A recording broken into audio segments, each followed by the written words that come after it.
오늘 함께 보실 하나님의 말씀은 마태복음 5장 5절에서 6절 말씀 함께 보도록 하겠습니다. 의에 줄이고 목마른 자는 복이 있나니 그들이 배부를 것이며 긍휼히 여기는 자는 복이 있나니 그들이 긍휼히 여김을 받을 것이며. 아멘. 네, 오늘은 복 있는 자여, 줄인 자와 목마른 자여. 부제가 밥을 못 먹으면 빵이나 라면이라도 먹지. 옛날에 한창 유행했던 좀 우스갯소리 같은 건데 그걸 한번 부제목으로 달아봤습니다. 마태복음 5장 6절의 말씀을 보면 의에 줄이고 목마른 자는 복이 있다. 그러니까 원래 이제 원어, 헬라어 원어를 보면 복되도다. 시편 1편처럼 복되도다. 복된 자여. 의에 줄이고 목마른 자 이렇게 말하고 있거든요. 그리고 나서 그들이 배부를 것이다 이렇게 선언하는 예수님의 이 네 번째 산상수훈의 팔복의 네 번째 말씀입니다. 나 요즘 밥도 못 먹고 다녀 이렇게 친구를 만나거나 누군가를 만났는데 나 요즘 밥도 못 먹고 다녀 이렇게 말하는 사람에게 옆에서 누군가가 아니 밥 먹을 시간이 없어. 그럼 빵이라도 사 먹고 라면이라도 끓여 먹어. 이렇게 말하는 사람, 그런 대답을 하는 사람은 진짜 가난한 삶이 뭔지 경험을 아직 해보지 못했다거나 돈 때문에 끼니를 굶어본 적이 없는 사람이 아닐까 이런 생각을 해보게 됩니다. 얼마나 가난하면 돈이 얼마나 떨어졌으면 집에 쌀통에 쌀이 떨어져서 하루 종일 밥도 못 먹고 다니는 것일까요? 그런데 이러한 사람이 빵 사 먹을 돈, 뭐 라면 사 먹을 돈이 어디 있습니까? 라면은 요즘에 그래도 가격이 좀 안정되는데 빵 가격은 밥보다 더 비싸잖아요. 그래서 야, 밥 먹을 시간 없으면 카페라도 가서 커피랑 빵이라도 좀 먹지. 바깥보다 더 나간다는 거 우리 잘 알고 있잖아요. 그런데 이렇게 밥 못 먹어 굶는 사람, 끼니를 거르고 걸러서 배고프는 사람. 제가 예전에 이제 교수님이셨나? 저기 목사님이셨나 이렇게 이제 설교하다가 아주 재밌게 얘기하시는데 아침은 거르고 점심은 굶고 저녁은 안 먹습니다. 이렇게 하면서 우스갯소리로 이렇게 하시는 분이 있었는데 그게 아직도 뇌리에 남거든요. 그렇게. 근데 요즘에 이렇게 배고픈 자, 즉 입에 풀칠을 못해서 사는 사람을 요즘 쉽게 상상할 수 있을까요? 그렇지 않을 것 같습니다. 요즘은 이런 사람이 있나 싶을 정도죠. 근데 몇 년 전만 해도 정말로 굶어서 죽는 그러한 작가의 그러한 뉴스 나왔을 때 사람들이 다 너무나 놀라서 충격받았었잖아요. 제가 이제 사역했던 그 송파구의 한 교회에서도 어느 날 갑자기 권사님이 교회에 뛰어오셔서 목사님 큰일 났어요 이러면서 막 다급하게 왔는데 나중에 알고 보니까 송파 새 모녀 사건 기억나시나요? 엄마랑 딸 둘이 있는데 뭐 어찌어찌 사연이 그렇게 돼서 결국에는 집에다가 이제 번개탄 피워갖고 이렇게 새 모녀가 결국엔 사망한 사건이 그 교회 권사님이 하숙 그 월세 놓는 집에서 일어났었습니다. 그러니까 그런 일들이 지금 한국에도 간간히 있다는 것입니다. 하물며 2000년 전 남의 나라로부터 지배받고 있는 어느 한 나라라면 줄이고 배고픈 채 하루하루를 살아가는 사람들이 한국에도 있다면 그때는 훨씬 많았겠다. 적지 않았을 것 같다. 이런 생각을 충분히 해볼 수 있습니다. 그래서 예수님께서는 이 자기의 말을 좀 입에서 나오는 말을 듣기 위하여 자기를 쫓아온 많은 무리들을 산 중턱쯤에 앉혀놓고 산에서 가르치실 때 오늘 이 말씀을 하신 겁니다. 배고프고 줄인 채 삶을 사는 것이 무엇인지 너무나 잘 아는 요즘에 아침을 어떻게 챙겨 먹어? 하루에 한 끼 먹어도 다행이야. 우리도 보릿고개, 저는 경험해보지 못했지만 보릿고개를 경험해본 그러한 시절에는 어떻게 세 끼를 차려 먹어? 한 끼 먹는 것도 다행이지. 이렇게 말하는 사람들이 많지 않았습니까? 바로 그러한 시대에 줄이고 배고픈 게 뭔지 아는 사람들에게 오늘 이 말씀을 하신 것이죠. 그런데 우리 주님께서는 단지 그냥 못 먹어서 배고픈 자들에게 말하는 것이 아니라 여기에 단서 조항을 붙였죠. 의에 줄이고 의에 목마른 자라고 그 대상을 명확히 하셨습니다. 근데 배고픈 건 그래도 우리가 좀 아는데 그러면 의에 대해서 배고픈 게 뭔가 이거를 좀 찾아봐야 되잖아요. 이들은 왜 의에 줄이고 의에 목마른 상태가 되었을까? 이런 의문을 가져봤습니다. 누구든 줄이면 음식을 구해서 먹으면 되고 목마르면 우물가에 가서 물을 퍼올리면 됩니다. 그 정도 노력은 할 수 있는 것 아닙니까? 배가 고플 때 여기저기 가서 음식이라도 얻어먹고 물이 마르다면 우물가 근처에 가서 그 우물 한 그릇이라도 먹으면 되거든요. 저희 가정이 캐나다에 갔을 때 제가 아주 인상 깊었던 장면이 하나 있는데 이 몬트리올 거기가 이제 조금 부자 동네거든요. 근데 거기 중에 이제 동네에 좀 이렇게 잘 사는 동네 1층에 있는 마트 있어요. 거기가 아주 고급 그 식자재 파는 그러한 마트는 아니지만 그래도 딴 데보다는 조금 비싼 좀 퀄리티가 있는 그러한 마트였는데 거기 앞에 이렇게 벤치가 하나 있고 그 벤치 옆에 이제 쓰레기통이 하나 있고 그 사이에 한 남자가 항상 앉아 있습니다. 한 50대 정도 되는 아주 말쑥해요. 수염도 이렇게 기르고 이렇게 비니 같은 거 쓰고 거기에 따뜻한 햇볕 받으면서 이렇게 탁 앉아 있어요. 그분 거기서 구걸 하시는 분이거든요. 항상 그 시간에 나와요. 그러면 거기에 이제 지나가는 이제 그 캐나다 분들, 이제 백인 분들이 아침에 이제 마트에 들려서 이제 뭐 커피나 샌드위치 사갖고 이제 출근하려고 하는 분들이 그분을 보고 밝게 미소 지으면서 들어가요. 마트에 들어가. 그럼 나올 때 어떻게 하는 줄 압니까? 자기 커피 외에 커피를 하나 더 사고 샌드위치도 하나 더 사갖고 인사하면서 이거 드시고 좋은 하루 보내라고 인사해주고 막 손짓해주고 뭐 돈도 주는 사람도 있고 이러더라고요. 야, 나도 저거 해야 되겠다. 야, 정말 야, 저 샌드위치 나도 잘 안 사 먹거든요. 그 마트에서는. 근데 커피랑 샌드위치도 얻어먹고 거기서 스몰 토크 하면서 따뜻한 햇볕 받으면서 아니 배가 고프면 그런 데라도 가면 되는 겁니다. 딴 데 안 가고 그렇게 부자 동네 부자 마트 앞에 있으면 멸시천대 안 받아요. 세수 좀 하고 옷만 냄새 안 나게 입고 그냥 거기 저희가 볼 때는 그분 어디 저기 집도 있고 할 것 같거든요. 거기 나와서 아침부터 나와갖고 그렇게 가만히 앉아있어요. 구걸도 잘 안 해요. 그럼 알아서 돈도 주고 말도 걸어주고 밥도 주고 커피도 주고 그러면 되는 거 아니겠습니까? 아니 배고프면 거기에라도 가서 앉아있으면 이렇게 사람 대접 받으면서 도움도 받으면서 음식도 먹고 있어요. 그런데 왜 여전히 줄인 채 그저 하루하루를 그렇게 힘겹게 살아갑니까? 도저히 그 줄인 배를 채울 수 없는 극심한 가난함과 우물가에 갈 능력도 없고 갈 이 처지도 안 되고 간다 하더라도 우물을 직접 기를 힘도 없고 그 우물 좀 달라고 할 염치도 없는 이러한 사람이 있을까 싶은데 이러한 사람들이 있다는 것입니다. 그런데 우리가 잘 알고 있듯이 의에 줄이다는 것, 즉 이스라엘에서는 의라는 것은 오직 율법의 조문에 따르는 의였습니다. 특히 이 당시에는 이러한 사고와 이러한 삶의 방식의 요구가 더욱더 팽배해져 있고 강조되고 있었던 때였죠. 그래갖고 심지어 너무나 가난하여 아들 딱 한 명 남은 아들만 두고 있는 과부조차도 이 성전세를 내기 위해서 이거 안 내고 아이의 이 배고픔을 좀 해결해주고 싶은데도 이 율법 조문에 의한 의에 대한 강요가 너무 심한 시대에 살고 있다 보니 이거 사 먹어서 음식 먹다가 내 아이 죽을까봐 차라리 그러는 바에는 굶고 이거 성전세로 헌금 내야 되겠다고 두 랩돈을 내려가는 이 엄마를 만드는 과부를 만드는 그러한 시대를 살아가고 있었다는 것입니다.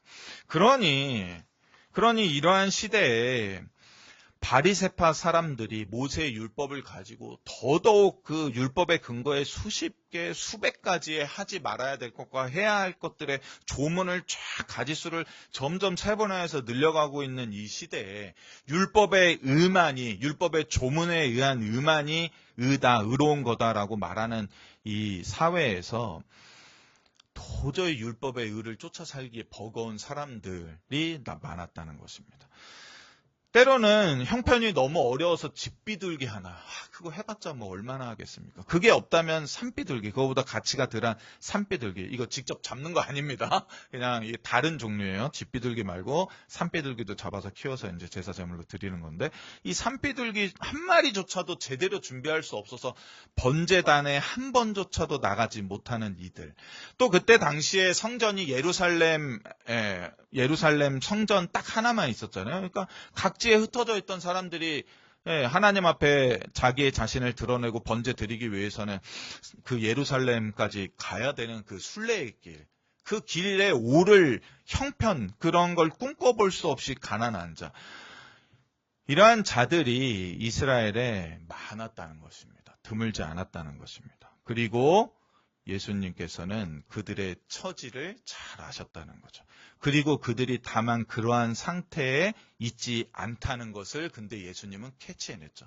아유, 저 불쌍한 사람들, 아유, 저 홈리스, 아유, 저 도와줘야 될 사람들로만 예수님이 안 것이 아니라 예수님은 그 내면 깊숙이 중심에 무엇이 있는지를 알았다는 것입니다. 즉 율법을 따르는 의로운 삶, 즉 그때 당시에 바리새파 사람들이나 서기관들 또는 제사장들에 따르는 그 율법의 요구를 전혀 지키지 못하고 살기 때문에 저 사람은 거룩한 삶과는 거리가 멀어. 의로운 삶과는 거리가 멀어. 가장 멀리 떨어져 있는 사람이야 라고 여겼던 그러한 사람들. 그래서 일찌감치 율법과 어느 정도 그냥 담 쌓고 우리 가정은 바리새파 출신도 아니잖아. 우리는 그걸 어떻게 다 지켜. 이러면서 스스로 그냥 적당한 핑계를 대며 사는 사람들이 아니라 그들은 우리 집은 예루살렘 성전에서 가장 멀리 있어서 우리 동네에서 A씨 빼고는 예루살렘에 가본 사람이 한 명도 없는 사람들이에요. 그러니 우리는 아예 갈 생각조차도 꿈에 꾸지 않아요. 그러니까 예루살렘은 그냥 마음의 고향이라고 생각하고 그냥 덮어두고 그러고 있어요. 라고 그렇게 자신의 현실적인 처지와 타협하고 많은 그러한 삶을 사는 사람들이 아니라 그들은 어떠한 율법의 의도를 이룰 수 없는 상황과 처지에 있음에도 불구하고 그 마음 가장 깊은 곳에서는 의에 대해서 가장 줄여있는 상태, 배고파하는 상태를 갖고 있는 자들이라는 것을 예수님은 캐치해냈다는 것입니다. 단 한 번도 제사장 앞에서 제사 제물을 드려본 적이 없기 때문에 그 제사 제물에 피 흘림, 피 뿌림을 통해서 제사장이 거룩하다 하면서 피를 뿌려주거든요. 그런데 그런 선언을 태어난서부터도 단 한 번도 들어본 적이 없음에도 불구하고 제사장 앞에서 하나님 앞에서 거룩하다라는 거룩한 백성이다라는 말 한 번이라도 들어봤으면 좋겠다는 열망을 가득 담고 있는 자, 그러한 자라는 것입니다. 율법을 따르는 의로운 삶과 거룩한 섬에서는 가장 멀리 떨어져 있지만 그 마음 깊숙한 곳에는 의로운 삶과 거룩한 삶을 가장 열렬히 소원하며 소망하는 상태에 있음을 예수님은 아셨다는 것이죠.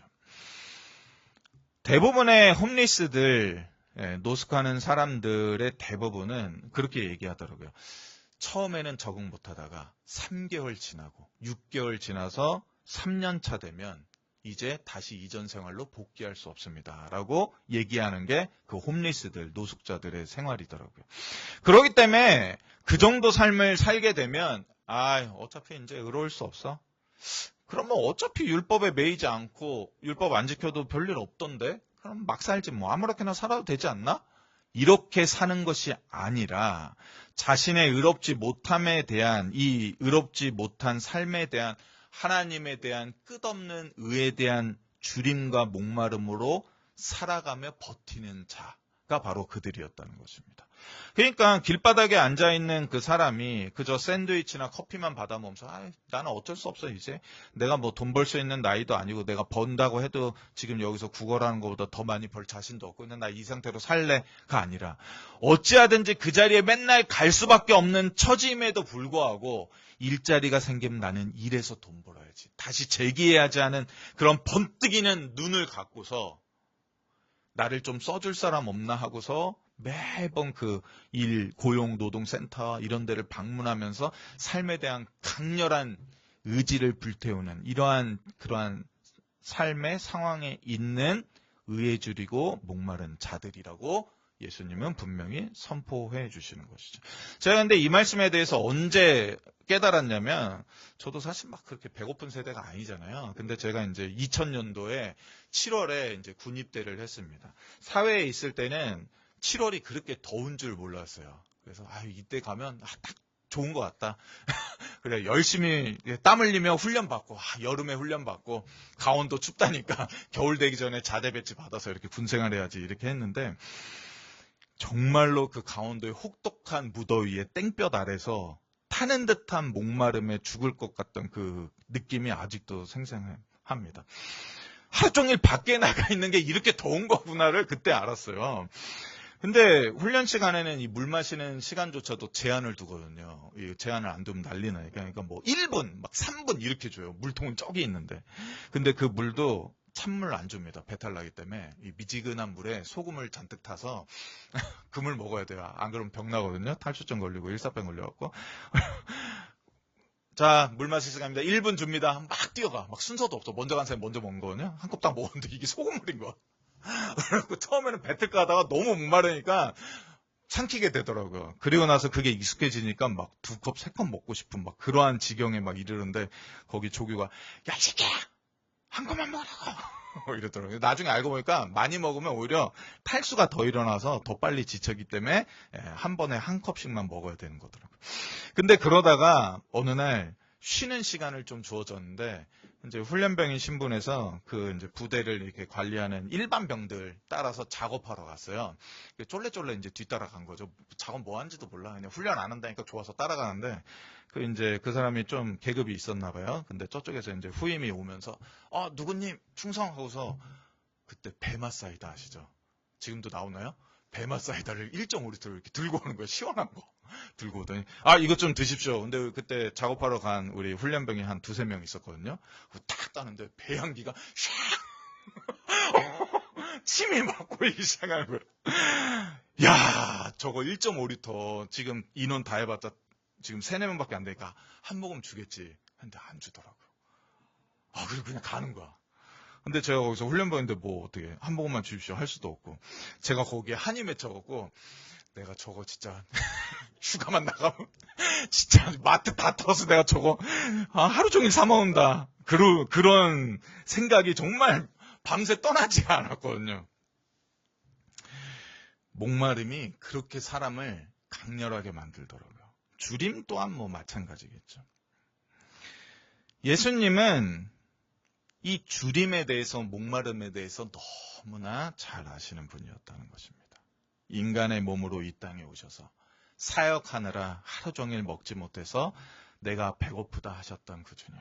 이후에는 십자가상에 못 박히셔서 그 갈증을 해결할 길이 없어 내가 목마르다 하셨던 그 주님.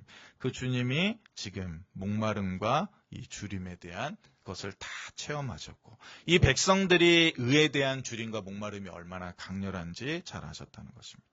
저들은 거룩함과 1도 상관없어. 그래서 그것을 무시하고 아무렇게나 막 살아가는 사람들이야가 아니라 지금 그 삶의 형편의 어려움을 다 내려놓고 어떻게든 말씀 한 구절 듣고자 생계를 다 내팽개치고 이 산 중턱까지 나를 쫓아 올라와 말씀을 듣고자 하는 저들의 그 강렬한 의에 대한 소망, 소원이 얼마나 큰 것인지 예수님은 바라보셨다는 것입니다. 그런데 이전에도 이러한 갈증을 호소한 이스라엘의 위대한 왕이 있었죠. 그 왕이 모아놓은 시편 가운데 고라 자손이 쓴 시편 42편 1, 2절에 이렇게 써 있습니다. 하나님이여 사슴이 시냇물을 찾기에 갈급한 같이 내 영혼이 주를 찾기에 갈급하니이다. 내 영혼이 하나님 곧 살아계시는 하나님을 갈망하나니 내가 어느 때에 나아가서 하나님의 얼굴을 배울까. 고라 자손은 레위 지파 사람으로 항상 하나님 앞에서 찬송과 찬양을 불렀던 사람들인데 오히려 이러한 위치에 있었던 고라 자손이 나는 의롭지. 나는 찬양된데 나만큼 의로운 사람이 어딨어가 아니라 오히려 자신 안에 채워지지 않는 의의 갈증을 이토록 느끼고 있었다는 것을 이미 시편을 통해서 우리는 배우게 됩니다. 그래서 예수님께서는 오늘 본문에서 의를 행하는 자가 복된 것이지. 여러분 율법 잘 지키세요. 교회 생활 잘하세요. 헌금 생활 잘하세요. 봉사 생활 잘하세요. 라고 말하는 것이 아니라 지금 이러한 의에 대한 주림과 목마름의 삶의 어찌어찌한 형편 가운데 살아가고 있는 여러분들도 복된 것입니다. 라고 가르치고 있는 것입니다. 이 시대는 마땅히 의를 행해야 복이 있는 것이며 복이 주어지는 것이라고 확고하게 그렇게 믿고 있는 시대였습니다. 그런데 의에 줄인 그 상태, 의에 대해 목말라 하는 그 상태가 도리어 복되도다라는 선언을 받을 수 있다라고 주님은 말씀하시죠. 뿐만 아니라 이제 그들의 상태가 배부름으로 바뀔 것이라고 주님은 선언하십니다. 그래서 너희들이 배부를 것이다. 그들이 배부를 것이다 라고 선언해 주고 계시죠.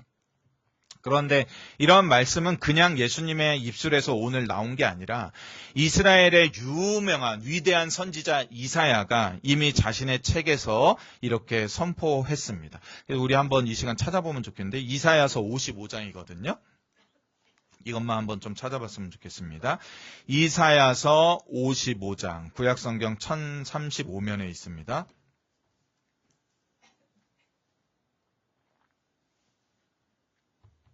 이사야서 55장, 우리 1절만 한번 같이 읽겠습니다. 시작. 오라 너희 모든 목마른 자들아 물로 나오라. 돈 없는 자도 오라. 너희는 와서 사 먹되 돈 없이 값 없이 와서 포도주와 젖을 사라. 공짜라는 것입니다. 그런데 그냥 목마른 자, 그냥 배고픈 자가 아니라 2절 이하를 제가 읽어드리겠습니다. 너희가 어찌하여 양식이 아닌 것을 위하여 은을 달아주며 배부르게 하지 못할 것을 위하여 수고하느냐. 내게 듣고 들을지어다. 그리하면 너희가 좋은 것을 먹을 것이며 너희 자신들이 기름진 것으로 즐거움을 얻으리라. 너희는 귀를 기울이고 내게로 나와 들으라. 그리하면 너희 영혼이 살리라. 내가 너희를 위하여 영원한 언약을 맺으리니 곧 다윗에게 허락한 확실한 은혜이니라. 즉 그냥 단순한 배고픔 목마름이 아니라 의에 대한 갈증과 목마름과 배고픔을 가진 자들에 대해서 이미 이사야 선지자가 오래전에 하나님의 말씀을 대언하였다는 것입니다. 그리고 이것이 계시록에 와서 계시록 22장에서도 동일하게 쓰여지고 있는 것이죠. 우리는 여기에서 다음 두 가지를 꼭 깨달아야 하는 것입니다. 먼저는 의를 행하지 않는 놈은 복이 없다라고 말하는 배부르고 넉넉한 자들에게 오히려 복이 없다는 것. 즉 자신의 의로 만족, 자신의 행위로, 자신의 어떠한 행실로 자신의 의를 쌓아가는 자들은 도리어 복이 없다는 것입니다. 또 반대로 두 번째인데 의에 대한 주림과 갈증과 그 소망 없이 그저 하던 대로 신앙생활하는 자들 또한 복이 없다는 사실을 우리가 기억해야 하는 것입니다. 주님께서는 오늘 말씀하십니다. 그 갈증을 공짜로 채워주겠다. 그 배고픔을 나의 의로 채워주겠다 말씀하십니다. 오직 이곳에 오면 하나님께서 예수님께서 그 모든 갈증과 의로움을 예수 그리스도의 의로움으로 다 채워주십니다. 그러니 우리가 앞으로 행해야 될 신앙생활이라는 것은 나의 부족한 의를 채우기 위해서 하는 신앙생활이 아니라 이렇게 배고픔과 이런 목마름을 다 해결해 줬으니 내가 기쁨과 감사 가운데 신앙생활해야지, 즐거움 가운데 해야지가 되어야 되는 것이죠. 제가 물을 마시기 위해 훈련을 열심히 한 게 아니라 군인이 되었으니 열심히 훈련받아서 나라를 그래도 지켜야지 하는 거지, 내가 더 열심히 뛰면 물을 좀 더 주겠지 해서 그렇게 훈련한다면 저는 그냥 강영욱 훈련사가 키우는 강아지죠. 그렇게 되지 않기를 우리 주님은 원하시는 것입니다.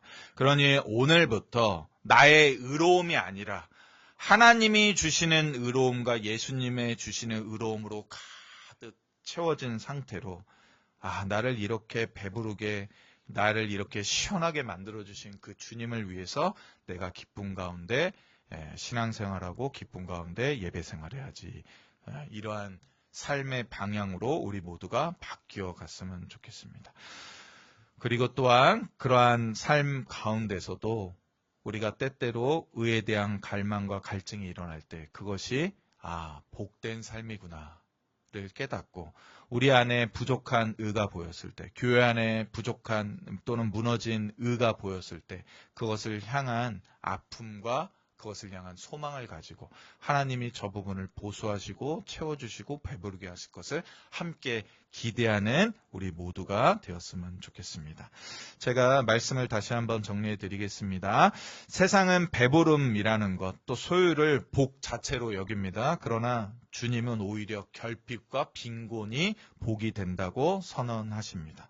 그리고 그 결핍과 빈곤은 음식을 먹지 못해 생긴 빈곤, 주림이 아니라 의에 대한 주림과 의에 대한 목마름이라는 것입니다. 그러니 의에 줄이고 목마르다는 것은 우리의 의로는 살 수 없고 하나님의 의를 간절히 사모하는 상태입니다. 그러니 율법에 근거한 의로운 삶, 그것이 아니라 하나님이 채우시는 의로운 삶을 날마다 꿈꾸며 살고, 어차피 나는 이제 더 열심히 못해. 그냥 대충 살래가 아니라 이러한 자신의 부족한 삶에 대한 하나님의 채워주심, 그 배부름을 경험하고 싶다라는 그러한 소망을 가지고 살아야 한다는 것입니다. 마지막으로는 예수님이 우리의 의시며 의에 대한 주림과 목마름, 결국 그분의 의로 채워준다는 사실을 기억하고 우리 주변에 그러한 의로움에 대한 부족함이 있는 자들에게 주님을 소개하고 또 주님의 의를 전할 수 있는 그러한 복음 전도자가 될 수 있도록 우리 함께 또 기도해 주셨으면 좋겠습니다. 기도 제목 3가지 좀 나누고 함께 좀 잠깐 기도하는 시간 가졌으면 좋겠습니다. 먼저 기도 제목 드립니다. 첫 번째 기도 제목은 세상 풍요와 배부름을 복으로 여기던 마음을 버리고 의에 줄이고 목마른 자로 살아가는 영적 갈망을 갖게 하도록, 또한 우리의 자녀들에게, 우리의 손주들에게 이러한 갈망이 있도록, 세상의 배고픔, 이러한 것에 민감하지만 영적인 배고픔에 둔감한 우리의 이러한 모습들을 주님께서 고쳐달라고.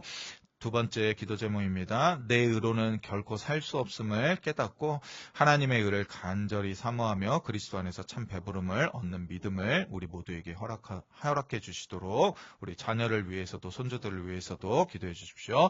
또 우리 하나무리교회 공동체가 의에 목마른 자를 정죄하지 않고 그 갈망 속에 주님이 채우신 은혜를 함께 맛보는 그러한 교회 되도록 우리 3가지 놓고 우리 잠시 1, 2분간 기도하고 제가 기도하고 축도로 예배 마치도록 하겠습니다. 잠깐 우리 기도하겠습니다. 이것이 행복이라고 세상은 알 수 없는 하나님 선물, 이것이